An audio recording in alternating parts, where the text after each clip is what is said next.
હાલ ઉનાળાના પ્રારંભે જ રાણાવાવમાં આકરો તાપ પડી રહ્યો છે। ગરમીનો પારો ઊંચો જતા રાણાવાવની બજારોમાં કર્ફ્યુ જેવો માહોલ સર્જાયો હતો।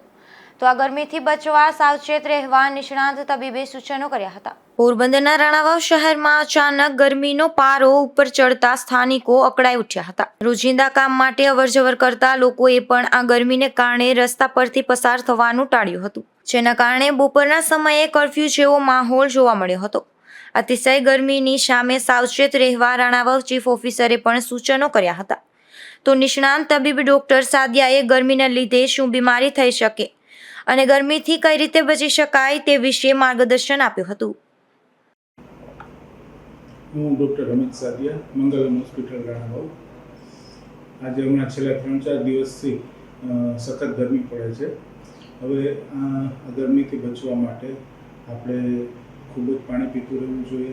કોઈ પણ પ્રકારનું પ્રવાહી આખો દિવસ પીવાનું ચાલુ રાખવું જોઈએ। તમારી ઉંમર ગમે એટલી હોય, નાની હોય કે મોટી હોય, પણ સખત પાણી પીવું જોઈએ, જેટલું પીવાય એટલું।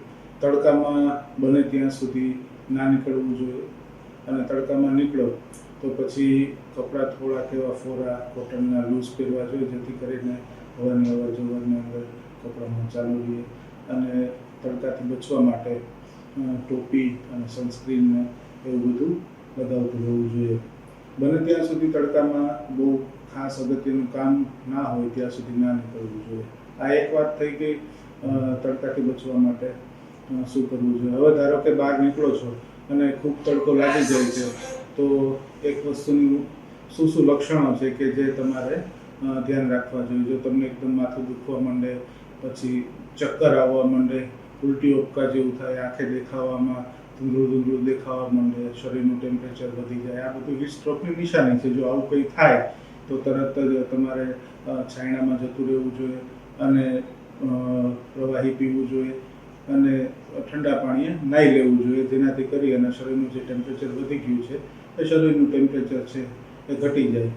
અને છતાં પણ જો વધારે તકલીફ જેવું રહી અને એકદમ બેભાન કે એવું કંઈ થઈ જવાય તો પછી આજુબાજુ કોઈ હોય અને